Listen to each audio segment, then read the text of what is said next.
안녕하세요. 6차시 민주주의의 발전 과정에 대해서 강의 및 필기해 드리겠습니다. 오프닝에서 말씀드렸듯이 민주주의의 의미는 크게 세 가지 의미로 해석이 된다라는 얘기를 해드렸는데요. 누군가가 여러분에게 민주주의에 대해서 물어볼 때가 있을 거예요. 그럴 때 그 의미는 정치 형태로서의 민주주의냐 혹은 이념으로서의 민주주의냐 생활 양식으로서의 민주주의냐로 그 의미가 세 가지로 분류된다는 것을 먼저 말씀드리면 좀 명확해질 거예요. 첫 번째로 정치 형태로서의 민주주의는 그리스 아테네의 민주정치의 형태를 얘기하죠. 특수한 형태의 정치 제도였습니다. 그래서 예를 들어 우리가 자본주의다. 자본주의는 영어로 어떻게 쓰죠? 캐피탈리즘이라고 쓰죠. 사회주의는 소시얼리즘이라고 써요. 그리고 공산주의는 커뮤니즘이라고 쓰죠. 그렇죠. 리얼리즘이라고 하죠. 이렇게 이념들은 대체로 이즘이라는 말을 쓰는데 이즘, 민주주의는 이즘이 아니죠. 데모크라시. 즉 이즘으로 끝나지 않는다. 즉 같은 주의지만 번역성에서는 같은 주의지만 얘는 특수한 형태의 정치 시스템을 얘기하는 거죠. 그래서 이 특수한 정치 형태로서의 민주주의는 고대 아테네의 직접 민주주의 정치 제도를 얘기한다. 그럴 때 우리는 이 민주주의로서 해석을 하고요. 이념으로서의 민주주의는 자유 그리고 평등, 인간의 존엄성에 대한 어떤 쟁취의 과정에서의 그 이념, 커다란 목표로서의 민주주의를 얘기하죠. 우리 다 아시겠지만 시민혁명이라든지 이런 것들은 혹은 우리나라에서 민주주의 투쟁의 과정들은 자유와 평등 이런 큰 가치들을 획득하기 위한 하나의 과정들이었다. 이때 민주주의 투쟁이라든지 시민혁명 등은 이념으로서의 민주주의를 의미하는 것이다. 세 번째로 생활 양식으로서의 민주주의는 우리 일상생활에 녹여져 있는 관용, 그렇죠? 그리고 토론, 다수결 이런 생활 양식 안에서 생활 속에서 녹여져 있는 사람들의 관용적인 태도 혹은 다수결이라든지 이런 모습들이 생활 양식으로서의 민주주의라고 얘기할 수 있고요. 그래서 집에서 아버지가 굉장히 민주적이야. 우리 담임 선생님 굉장히 비민주적이야. 이런 얘기들은 생활 양식으로서의 민주주의를 설명하고 있다고 보시면 돼요. 그래서 이거 한번 적어 드릴게요. 관용, 다수결, 의견 수렴, 등등등이죠. 이런 모습들을 보이면 우리가 참 민주적이다라고 얘기하고 그렇지 않으면 또 비민주적이라고 얘기하기도 하죠. 그래서 민주주의라는 단어는 크게 이렇게 세 가지 형태로 분류해서 우리가 사용한다. 이 정도로 알고 계시면 아주 훌륭합니다.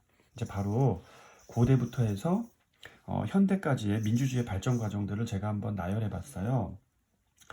첫 번째, 이것부터 이해하셔야 됩니다.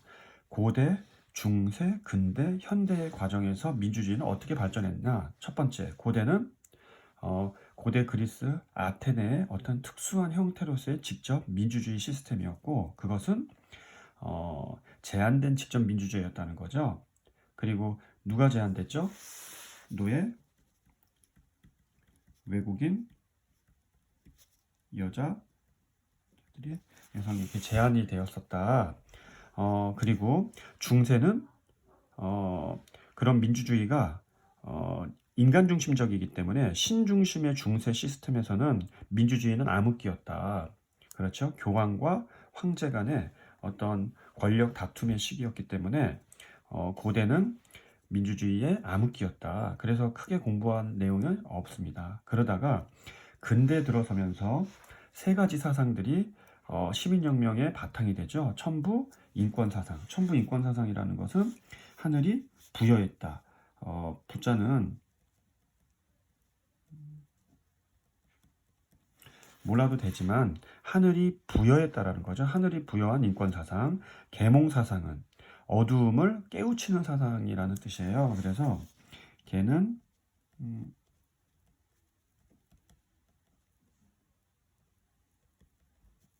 예. 한자는 몰라도 되지만 알고 있으면 그 의미가 명확해지기 때문에 제가 간단히 안내 드릴게요. 계몽사상은 어두움을 깨우친다. 무지에서 깨우친다라는 얘기고, 사회계약설, 이렇게 천부인권, 계몽사상, 사회계약설이라는 그 당시에 르네상스 이후에 나타난 새로운 이 사상들이 시민혁명의 바탕이 되죠. 즉 누구 중심에서? 신 중심에서 인간 중심으로. 그렇죠. 여기서는 신중심이었겠죠. 이렇게 신중심에서 인간중심의 사상으로 변화되는 과정에서 세 가지 시민혁명이 일어나죠. 순서 영국, 미국, 프랑스. 그렇죠. 영국 1688, 미국은 1776에 독립선언서가 나오고요. 1789. 굉장히 중요한 연도이기 때문에 저는 그냥 연도를 외우고 있는데, 이 연도 외워두시면 좀 도움이 될 거예요. 여러 다른 과목에서도 1688, 1776, 1789. 1776년은 미국 독립선언서. 경제에서는 애덤 스미스가 국부론을 발행한 해이기도 한데 좀 중요한 연도이긴 합니다. 이런 시민혁명의 과정에서 어떤 사람들이 권리를 얻게 돼요? 유산 시민들이 권리, 참정권 같은 것들을 얻게 되는 거죠. 특히 참정권, 자유, 평등. 그렇죠. 그렇죠. 여기서 중요한 것은 시민혁명의 과정에서의 결과는 제한된 일부 상공업자들, 부유한 상공업자들이 다양한 인권들을 획득하게 됐다는 얘기였고요. 그래서 여기서도 제한이 되어 있다라는 거, 제한된 획득, 그렇죠? 제한된 획득이었다라는 거, 요 정도 정리를 좀 해두시면 좋고요. 그리고 나서 이 과정에서 사회계약서를 좀 자세하게 보셔야 돼요. 여기서는 수능에 많이 나오기 때문에 이 부분들은 제가 간단하게 정리를 좀 해드렸어요. 그래서 요 내용은 좀 이따 얘기를 드릴 것이고, 그리고 나서 현대로 가서는 그 제한된 사람들 중에 노동자, 여성, 흑인의 순서로 참정권을 얻게 되는 그런 과정들이 있었는데, 그 과정들을 좀 자세하게 공부를 해두시면 나중에 어디 가서도 좀 한 얘기 할 수 있을 것입니다. 첫 번째로 노동자에 대한 인권은 참정권은 차티스트 운동이 아주 유명하죠. 1838년 아주 유명한 연도고, 이때 이 인민헌장이 아주 중요해요. 차티스트 운동은 사실 성공하지는 못했지만 당시에 발표했던 6개 조의 인민헌장의 내용은 지금의 현대 민주주의 시스템에서 얘기하고 있는 그 내용이 오롯이 다 담겨 있기 때문에 아주 중요하다. 교과서에서 이따가 같이 확인하도록 하겠습니다. 그리고 이런 유산 시민이 아닌 돈이 없는 노동자들이 참정권을 한 1870년 정도에 이제 획득을 하게 되고요. 68년 정도에. 그리고 나서 여성에 대한 참정권에 대해서도 한번 공부를 해보셔야 돼요. 여성은 참정권이 제한이 돼 있다가 여성들이 참정권 운동들을 여러 가지 형태로 벌이게 되죠. 이때 그 여성 참정권 운동을 했던 사람들, 우리 서프로제트라는 별칭을 쓰기도 하는데 영화로도 나와 있습니다. 여성들이 끊임없이 여성 참정권에 대해서 주장을 하고 이야기를 하다가 1차 세계대전이 계기가 돼요. 1차 세계대전이 1914년부터 18년인가요? 예. 이 사이에 이뤄졌고, 그때 여성들이 나라에서 남자들이 전쟁에 나간 그 뒷부분을 뒷받침하기 위해서 여러 가지 군수물자도 만들어내고 여러 가지 국가에 기여를 하면서 1918년에 만 30세 이상의 일정 재산을 가진 여성들이 참정권을 획득하게 되고요. 그 후 10년 후에는 21세 이상 모든 성인이 참정권을 획득하게 돼서 이런 역사적 발전 과정들을 거쳤다라는 거, 이 정도 알고 계시면 아주 똑똑한 것이라고 생각합니다. 흑인의 민주주의의 그 발전 과정은 결국 흑백 분리법안 철폐와 흑인 참정권을 얻게 되는 이 과정인데요. 굉장히 복잡해 보이지만 사실은 요 정도만 알고 있어도 흑인에 대한 민주주의의 발전 과정을 아주 명확하게 알 수 있어요. 그래서 간단하게 제가 정리를 해드렸어요. 여러분 다 알겠지만 뭐 링컨의 게티스버그 연설이라든지 남북 전쟁의 과정에서 노예를 해방하게 되고, 그런 해방에 대한 얘기가 수정헌법 14조에 나와요. 만인은 평등하다라는 얘기죠. 그리고 15조에서는 2년 후에 흑인에게도 참정권을 부여한다라는 어떤 명목상의 이야기가 나왔던 내용인데, 다만 이게 그 당시에는 굉장히 중요한 개념이죠. 흑인들이 미국 시민으로서 권리를 갖게 됐고, 그 다음 참정권을 얻었지만 명목상이었고, 그 명목을 가로지르는 게 이 분리이면서 평등하다라는 이 원칙이었어요. 즉 흑인은 미국 사람이지만 백인과 분리하는 것이, 그리고 그것이 평등하다라는 원칙이에요. 그래서 실질적으로는 차별을 실시할 수 있는 어떤 근거가 되었던 것이고, 그러다가 1956년 아주 유명한 사건이 벌어지죠. 그 엘라베마주에서 그 주도인 몽고메리시에서 로자 파크스 여사가 버스에서 그 당시에 그 좌석 분리, 백인과의 좌석 분리에 의해서 불이익을 받고, 당시에는 당연한 일이었는데 그것을 해결하기 위해서 마틴 루터킹 목사의 어떤 연설, 그리고 버스를 타지 않고 거부하고 걷는 그 비폭력 무저항 행진들, 그 무저항 행진들이 결국에는 약 10년 후에 흑백 분리 법안을 철폐시키는 시민권법을 이렇게 만들어내는데 아주 큰 변화가 일어났었고, 그게 1964년 아주 중요한 연도입니다. 이 1964년에 결국 흑백 분리 법안이 철폐되는 아주 큰 성과를 얻게 되고, 그 후 1년 후에는 그 셀마 행진이라고 해서 이 또한 마찬가지예요. 엘라베마주, 이게 하나의 나라라고 보면 몽고메리시가 그 주도고, 작은 도시였던 셀마에서 몽고메리시까지 흑인에게 참정권을 전면적으로 부여하라는 그 행진을 비폭력도 무저항으로 실시를 하죠. 그래서 뭐 1차, 2차에서 흑인들이 많이 맞고 다치고 죽고 하는 과정에서도 결국은 그 승리를 이뤄내서 1년 후에는 흑인이 참정권을 전면적으로 실질적으로 부여받게 되는 이 흑인이 참정권을 실질적으로 부여받게 되는 1965년은 아주 의미 있는 해였다고 봅니다. 대략 여기까지 한번 간단히 정리해 드리고 사회계약서를 정리하면서 교과서로 들어갈게요. 다시 민주주의의 발전 과정은 이것을 공부하기 위해서는 먼저 뭘 공부해야 된다? 민주주의는 크게 세 가지로 해석될 수 있다라는 얘기죠. 우리가 한번 예를 들까요? 우리 아버지는 굉장히 비민주적이셔. 이 얘기는 생활 형식으로서의 민주주의의 의미를 얘기한 것이구나. 즉 관용, 다수결, 의견 수렴 이런 것들이 좀 자유스럽지 않다. 뭐 이런 의미로 해석을 할 수 있겠죠. 반면에 1987년 민주항쟁은 정말 대단했어. 이때의 민주주의라는 것은 자유와 평등을 획득하기 위한 이념으로서의 민주주의의 의미다.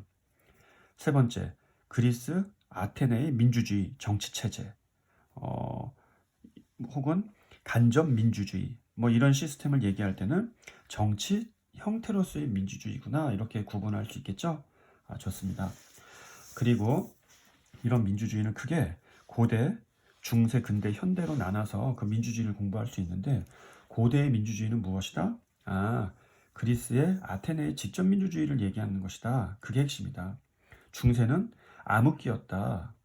그러다가 르네상스 이후에 뭐 신학로가 개척되고, 그런 과정에서 상공업자들의 자녀들이 공부를 많이 하고, 그러면서 천부인권, 계몽사상, 사회계약설 이런 것들을 사상적 배경으로 해서 그런 인문주의자들이, 계몽사상가들이 시민혁명의 바탕이 되는 사상을 이야기했고, 유산시민들, 상공업자들이 결국 시민혁명을 일으켰다.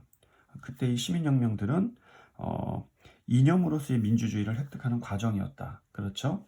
이념으로서의 민주주의를 획득하는 과정이었다. 이렇게 공부하시면 되고, 그 이후에 그 제한된 민주주의, 즉 제한된 권리의 획득의 과정에서 추후에 점차적으로 노동자, 여성, 흑인 또한 권리를 획득하는 과정, 민주주의의 발전 과정이었다.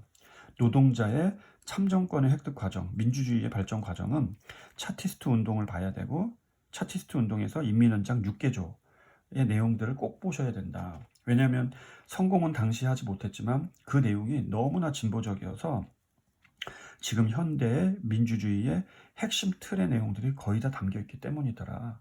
그래서 수능에서도 아주 많이 나오더라.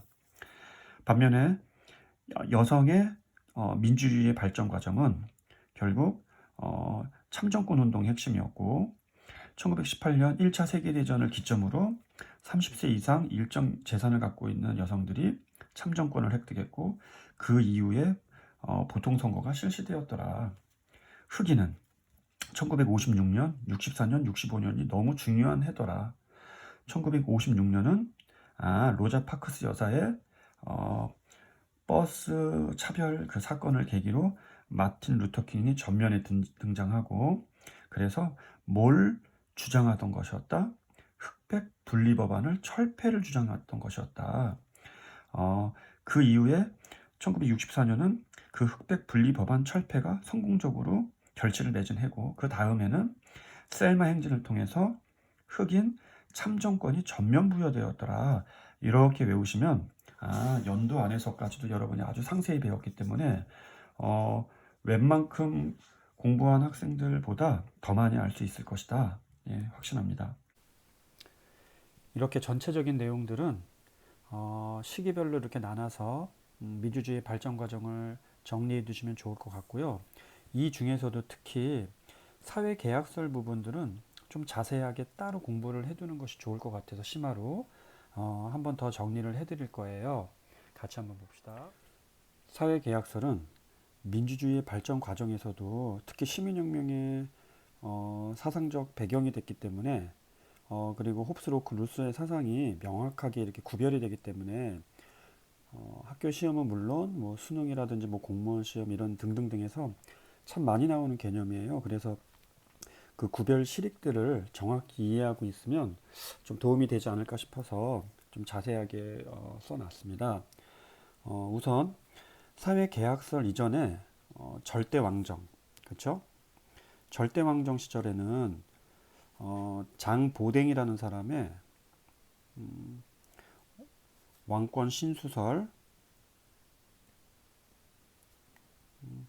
이런 개념들이 주류를 이루고 있었죠. 왕의 권력은 신으로부터 부여받은 것이다. 즉 국가는 계약에 의한 게 아니라 신에 의해서 그 권력이 자연스럽게 부여받은 것이다라는 것이 사회계약설 이전의 기본적인 사상이었는데 패러다임이었죠. 그런데 영국의 토마스 홉스는 같은 절대 왕정 안에서 절대 군주제 안에서도 약간 다른 개념을 펼쳤어요. 그래서 인간은 악하다라는 기본 전제하에 자연 상태는 만인에 대한 투쟁 상태로 보았어요. 아주 유명한 말이죠. 만인에 대한 투쟁 상태라는 것은 서로가 이 전체의 사람들은 서로에 대해서 투쟁 상태더라. 서로 헐뜯고 죽이고 뭐 경쟁하는 그런 서로의 이 투쟁 상태 속에서 사람들은 늘 불안하고 어려운 상황이죠. 그래서 부득이 자신의 안전과 생명을 보존하기 위해서 자연권, 기본권의 전부를 무엇했다? 양도했다. 누구에게? 한 사람의 절대 군주에게. 즉 똑같은 절대 군주제임에도 불구하고 장보댕의 기존의 왕권 신수설은 왕권은 신으로부터 왔다라고 보는데 반해서 홉스는 획기적인 사상이었죠. 똑같은 절대 군주지만 그 절대 군주의 기본권은 그 주권은 어디서 온 것이다? 국민이 전부 양도한 것이다. 왜? 이런 자연 상태가 너무 안 좋기 때문에 이런 자연 상태에서 국민들이 본인들의 기본권을 지키기 위해 부득이 질서를 유지해 줄 수 있는 어떤 절대 군주제가 필요했다라는 것이고, 그에 져서 리바이어던, 이 리바이어던이라는 거는 구약 성서의 욥기에 나오는 괴수의 이름인데, 이런 강력한 어떤 괴수가, 통치자가, 이런 투쟁 상태의 질서를 유지시켜 줄 수 있는 아주 강력한 존재이다. 그것이 사회를 만들어낸 이유, 우리가 사회를 만들어서 계약한 이유이다라고 홉스는 얘기했던 거죠. 그래서 만인의 만인에 대한 투쟁 상태, 홉스가 얘기했던 아주 유명한 말이고요. 좀 더 시간이 지나서 로크는, 영국의 로크는 인간관을 성악설로 보지는 않았고요. 어떤 기본적인 백지설의 상태에서 자연 상태는 잠재적 투쟁 상태이다. 즉 평화로운 상태이긴 한데 전쟁이라든지 외적의 침입이라든지 이런 것들에 의해서 늘 불안한 상태이기 때문에 기본권들을 전부 양도한 것이 아니라, 양도라는 개념은 부동산 이런 데서 나오는 법적 개념이죠. 즉 내 걸 모두 다 주었다라는 개념이고, 신탁은 믿고 맡겼다라는 의미입니다. 신탁은 믿고 맡겼다. 그래서 믿고 맡긴 개념이다. 즉 완전히 준 게 아니라 믿고 맡겼기 때문에 나중에 다시 돌려받을 수 있다라는 개념이에요. 그래서 로크는 생명, 재산, 신체를 제외한 나머지의 기본권을 믿고 맡겼기 때문에 왕은, 국가는, 군주는 이 믿고 맡긴 기본권을 지키기 위해 군주가 되었고, 국민의 생명, 재산, 신체를 다 보존해 줘야 된다는 것이죠. 그래서 주권 자체는 누구에게 있고, 국민에게 있고, 대의제를 통해서 국민의 대표가 의회에서 법률을 만들고, 군주는 법에 입각해서, 헌법에 입각해서 통치를 해야 된다. 즉 군주가 자의적으로 통치하는 것이 아니라 헌법에 입각해서 통치를 해야 된다라는 것이고, 아무리 그렇게 우리가 군주에게 기본권을 믿고 맡겼어도 생명, 재산, 신체에 대한 부분은 맡기지 않았다라는 것이고, 이런 부분을 자의적으로 만약에 군주가 침해하게 됐을 때 우리는 저항권을 행사할 수 있다라고 로크는 주장했죠.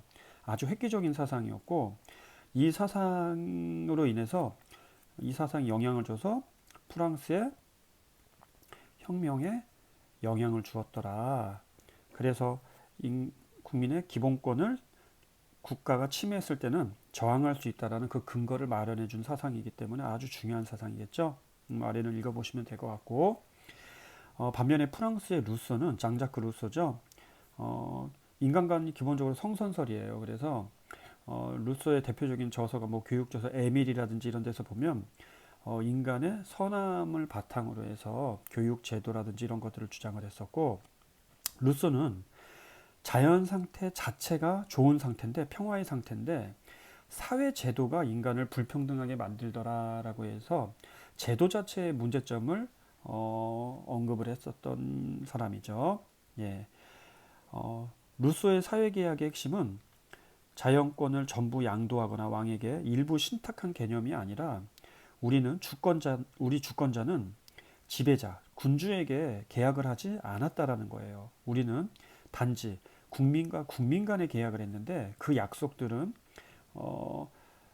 법률에 그러한 우리의 약속들을 정해놓고 위임을 해서, 우리는 법률을 통해서 국민과 국민 간의 계약에 의한 약속들에 대해서 서로가 서로를 제한한다. 즉 왕에게 기본권을 맡긴 게 아니라 우리는 서로가 서로에게 제한을 하는 거기 때문에, 우리는 누구에게 주었지만 누구에게 준 것이 아닐 수도 있다라는 개념이고, 이렇게 법률에 우리의 기본권을 위임한 걸 우리는 일반 의지라는 개념을 써서 얘기를 했어요.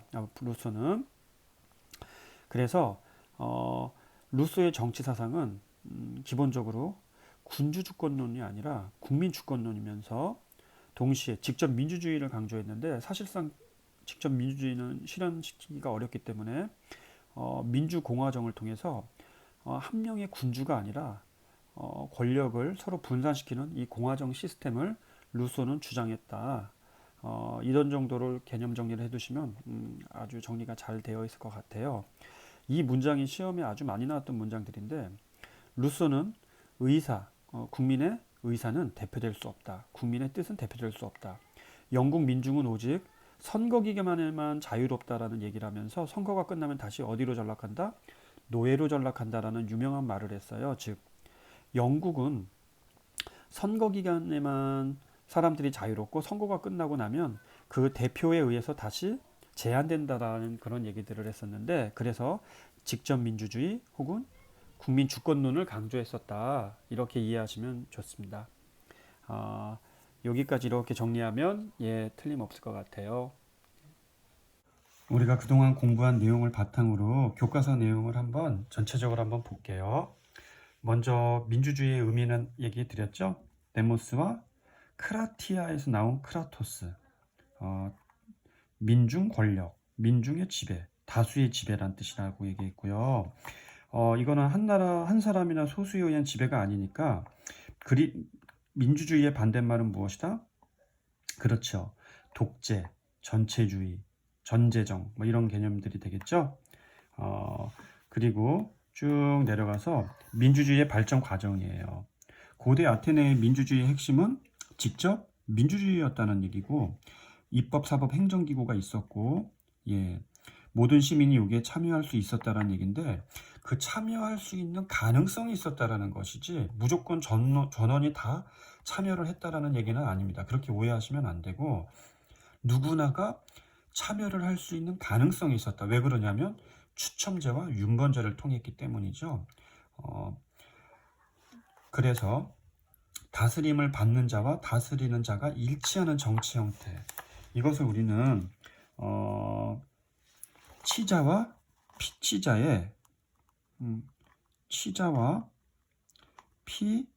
피치자의 일치라는 말을 써요. 이런 것들이 뭐 학교 시험이나 공무원 시험이나 아니면 그 밖에 다른 시험에서도 이런 용어가 나오기 때문에 제가 미리 알려드리는 거예요. 왜냐하면 공부를 다 해놓고 나서도 이해를 못하는 경우들이 있어서, 치자와 피치자의 일치라는 것은 한자를 알아야지 이제 이해가 될 수 있는 내용이겠죠.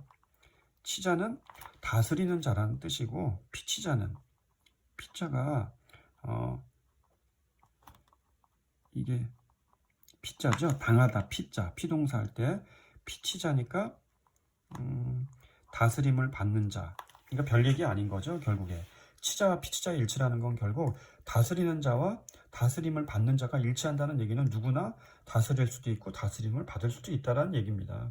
추첨제와 윤번제 이런 걸 통해서. 하지만 고대 그리스나 아테네의 민주주의는 제한된 민주주의였다는 얘기죠. 여성, 노예, 외국인 등은 참여하지 못했다라는 얘기고, 그래서 제한된 민주주의였다. 뭐 당연한 얘기인 것 같아요. 근대 사회로 바로 넘어가죠. 중세는 암흑기였기 때문에. 그래서 이런 민주주의의 단절 시기가 있었다가 시민혁명을 통해서, 그 시민혁명이 일어나기 전에는 뭐 르네상스라든지 이런 뭐 사건들이 있었죠. 그래서 신중심에서 뭘로? 인간 중심으로 돌아가게 되는 이런 르네상스라든지 이런 과정 속에서, 그리고 신학로의 개척이라든지 이런 과정에서 상공업자들이 부유해지기 시작해요. 다시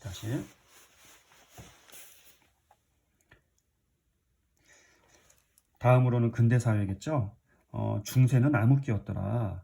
그런데 이제 근대사회로 넘어가는 과정들이 일단 기본적으로 상식이죠. 즉 과거의 신중심이었던 중세에서 인간 중심으로 넘어가는 그런 상황, 시기를 우리는 후세 사람들이 르네상스라는 말을 붙였죠. 즉 신중심에서 인간 중심, 그래서 인문주의자들이 나타나기 시작하고요.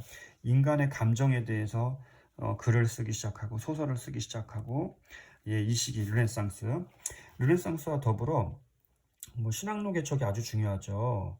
왜냐하면 신학로의 개척을 통해서 결국에 돈이 어디서 어디로 이동하더라? 유럽 쪽, 아시아에서 유럽 쪽으로 부의 이동이 일어난 거죠. 유럽이 신학로의 개척을 통해서 대서양 중심의 세계로 세상이 바뀌면서 특히 남미라든지 이런 쪽에서의 부가 아프리카, 이런 부가 유럽으로 이동을 하게 되고, 이때 누가 이제 뜨기 시작하는 거예요? 상공업자들이 뜨기 시작하는 거죠. 상공업자들이 이제 돈을 많이 벌기 시작하는 거예요.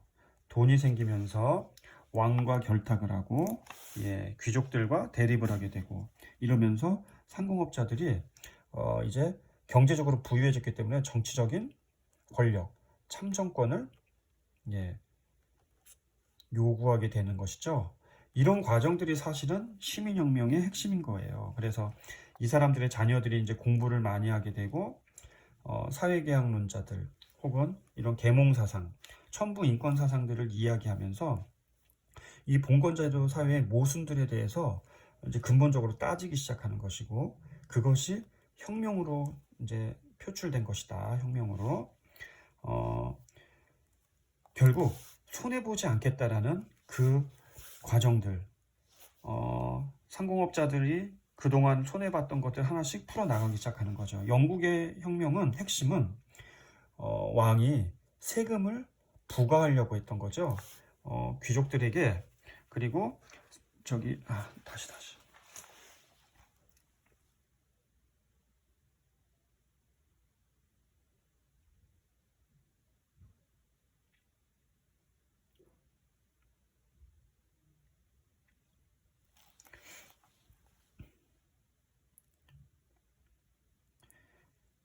그래서 이렇게 상공업자들이 자식들이 그래서 이렇게 상공업자의 자녀들이 공부를 많이 하고 그래서 이런 봉건제도의 모순들을 극복하기 위한 사상으로 천부인권, 계몽사상, 사회계약설 이런 것들을 얘기하면서 이것이 도화선이 돼서 영국, 미국, 프랑스의 순서로 이런 혁명들이 일어나기 시작했다.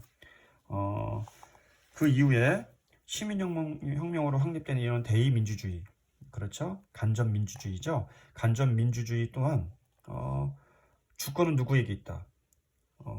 넘어가죠.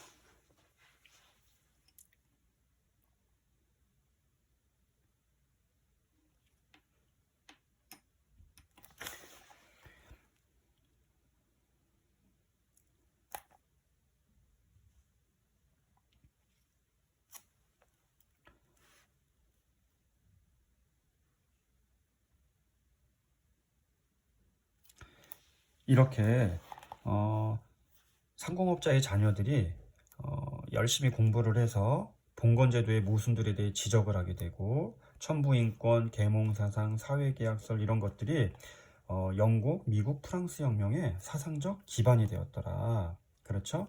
그래서 영국은 의회 정치를 확립하게 됐고 미국은 영국으로부터의 어떤 구속, 압박, 그 세금에 대한 수탈 이런 것들로부터 독립할 수 있었고 그래서 민주공화국을 수립할 수 있었고 프랑스는 프랑스 혁명을 통해서 절대 군주의 한거에서 자유와 평등을 보장받을 수 있었다. 하지만 그것이 사실은 유산 시민들의 자유와 평등이었겠죠.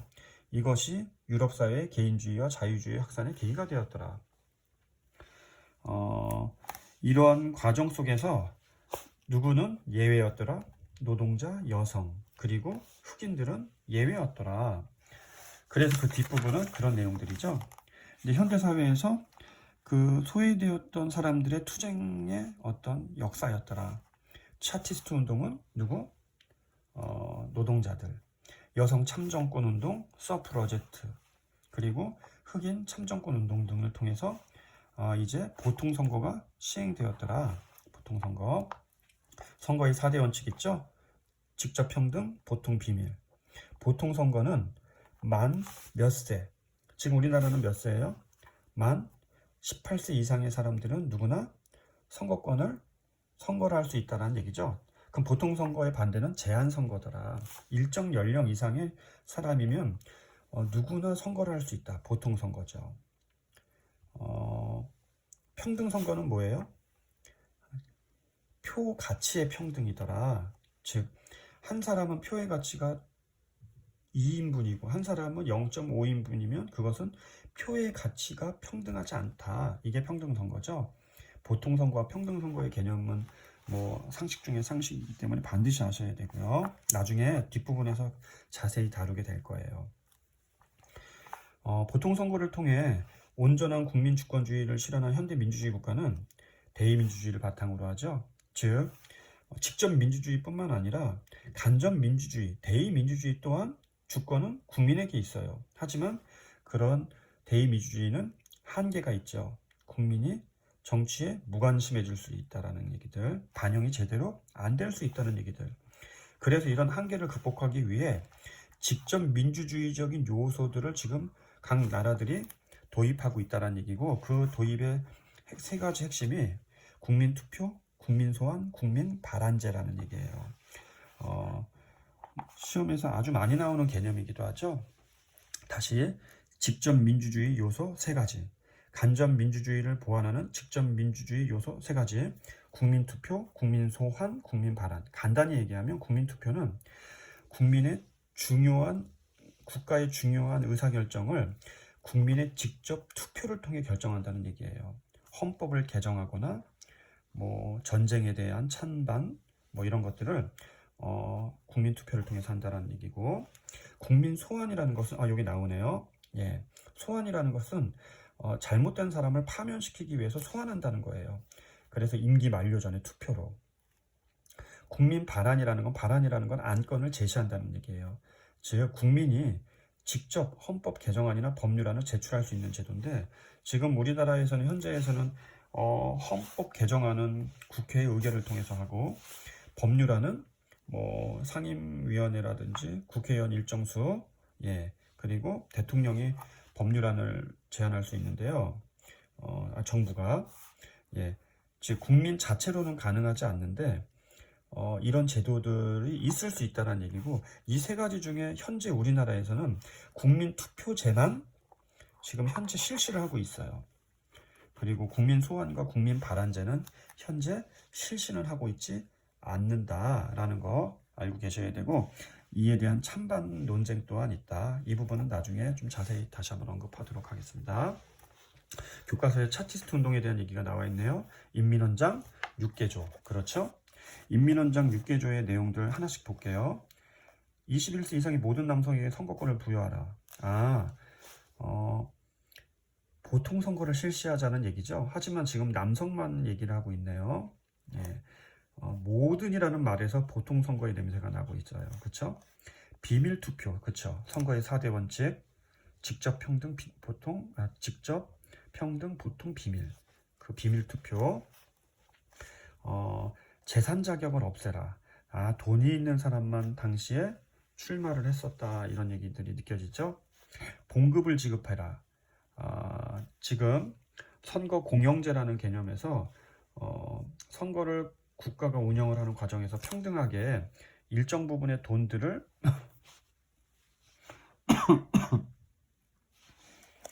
하원의원에게 봉급을 지급하라.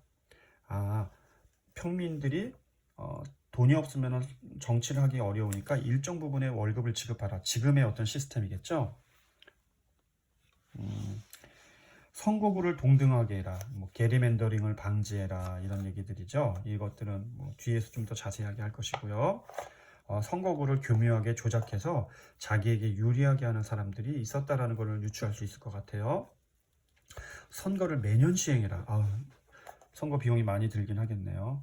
예, 이런 요구사항들이 있었다라는 거 한번 읽어보시고, 인민헌장 6개조의 내용들 한번 공부해 두시면 도움이 될 것 같고요. 마지막으로 사회계약설이에요. 우리 이미 배웠죠? 아까 전에 홉스, 로크, 루소. 홉스는 자연 상태를 어떻게 봤다? 자연 상태는 악한 상태였다. 그렇죠? 눈에 보이죠? 위험하더라. 그래서 인간은 부득이 자연권을 포기하고 아주 강력한 정치적 힘을 모아야 되겠다는 생각을 했고, 그 힘, 주권을 행사할 수 있는 권한 또한 소수 또는 한 사람에게 양도하자라는 얘기죠. 예, 그래서 이 사람으로 하여금 우리의 안전을 보장받게 만들어 달라게 하라는 얘기였죠. 좋습니다. 만일에 대한 투쟁 상태를 얘기했어요. 눈에 들어오죠? 로크는 영국 사람 로크. 이 사람은 자연 상태는 굉장히 좋은데 나중에 어떤 침략이라든지 불편한 상황들이 올 수 있다는 얘기죠. 예, 그래서 따라서 통치자를 세우는데 동의를 하였고, 통치자에게 자연권을 일부 어떻게 한다? 위임한다라는 거죠.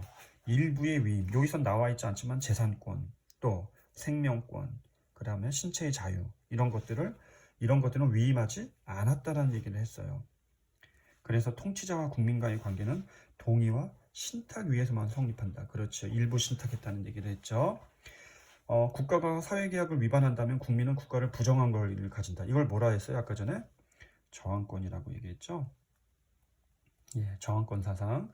저항권 사상을 얘기한 사람이 누구다? 로크더라. 반면에 루소는, 프랑스 사람 루소는 자연의 이 평화로운 상태에서 개인은 자신의 주권을 다른 누군가의 손에 넘기는 것이 아니라, 그렇죠, 국가에게 넘기는 게 아니라 서로가 서로에게 준다고 그랬죠. 그것을 우리는 일반 의지라고 했고요. 그래서 이 일반 의지는 법률에 위임한 서로의 약속이더라. 법률적 약속이더라. 예. 이것은 일반 의지는 법률이라고 볼 수도 있겠죠. 법률, 위임된 법률, 서로가 일치된 법률일 거예요. 주권은 양도할 수 없는 권리이기 때문에 인민에 의한 직접 민주제가 실현되어야 한다 했지만 사실상 이것은 어렵기 때문에 민주 공화정을 주장했었더라. 그렇죠? 마무리 한번 볼까요? 사회계약설은 자연 상태에서 개인이 필요에 따라 계약을 맺고 국가를 수립한 것이라고 주장한 이론이죠. 왕권 신수설을 부정했어요. 그렇죠? 국가의 모든 권력이 계약에 의해서 성립된 것이다 라는 거고, 국가는 개인에 앞서 존재하는 것이 아니라 무엇이 우선이다? 개인이 우선이다 라는 얘기죠. 개인을 위해 무엇이 만들어진 것이다? 국가가 만들어진 것이다. 그래서 이것은 시민혁명의 토대가 됐던 거예요. 왜 그러냐면 국가가 개인의 권익을 보장하고 있지 않았기 때문에, 그래서 시민혁명이 일어났다. 이런 얘기죠. 탐구과제 잠깐 볼까요? 홉스, 로크, 루소 사상의 공통점과 차이점을 정리해보자. 아까 필기한 내용들이었죠. 자연 상태에 대한 입장들이 좀 달랐고요. 그렇죠? 그리고 사회 계약에 대해서도 양도를 했냐, 일부 신탁했냐, 아니다, 국민 간에 서로에게 위임했다, 국민과 국민 간에 계약을 한 것이다. 그렇죠. 일반 의지에 대한 얘기를 했던 내용들, 이런 것들이 차이점일 수 있겠죠. 저서에 대해서도 좀 봐둬야 될 것이고요. 그리고 절대 군주론을 얘기했고, 그렇죠. 입헌군주제를 얘기했고요. 그리고 민주공화정을 얘기했죠. 이런 개념들도 차이점이라고 할 수 있겠네요. 하지만 이 사람들의 공통점은 결국 왕권 신수설의 바탕을 둔 사회가 태초로 만들어진 그런 개념이 아니라, 사회는 국민과 왕 혹은 국민과 국민 간의 계약에 의해서 만들어진 것이다. 이런 공통점들이 있겠죠. 정치체제는 각각 무엇이었을까요? 홉스는 절대 군주제를 얘기했겠네요. 절대 군주제. 그렇죠? 반면에 로크는 입헌 군주제. 입헌 군주제는 군주가 다스리기를 하는데 뭐에 입각해서? 국민이 만든 헌법에 입각해서 다스린다는 거죠. 유명한 얘기 있죠. 군림하되 통치하지 않는다. 예, 법에 의해서 다스려지는 거니까. 루소는 직접 민주주의 혹은 민주 공화정, 뭐 이런 얘기들을 했죠. 직접 민주주의랑. 좋습니다. 어때요? 지금까지 본 내용들 보면 교과서의 내용이 쉽게 느껴졌으면 공부가 많이 된 거예요. 교과서 정도의 공부만 했으면 교과서가 좀 어렵게 느껴질 수 있거든요. 근데 이미 우리가 좀 더 깊이 있게 공부를 했기 때문에 이해가 어렵지 않을 것이다 라고 말씀드리고, 다음 시간에는 오늘 내용들이 많은 내용들을 했기 때문에 좀 지루하거나 그랬을 수도 있는데, 일단 공부가 되고 나면 영상이 너무 재밌어요. 그래서 다음 시간에는 오롤이 시작부터 고대 그리스 아테네부터 해서 흑인의 참정권 획득의 과정에 관련된 영상들을 제가 수업 시간에 보여주는 영상들을 시리즈로 좀 넣어놨어요. 그래서 들어오자마자 바로 영상들을 하나씩 클릭하면서 천천히 보시면 그동안 내용 했던 공부들이 아주 자세히 이해가 될 것이다. 예, 이렇게 말씀드리겠습니다. 오늘 수업도 열심히 잘 따라와줘서 고맙고 수고 많았습니다. 다음 시간에 봐요.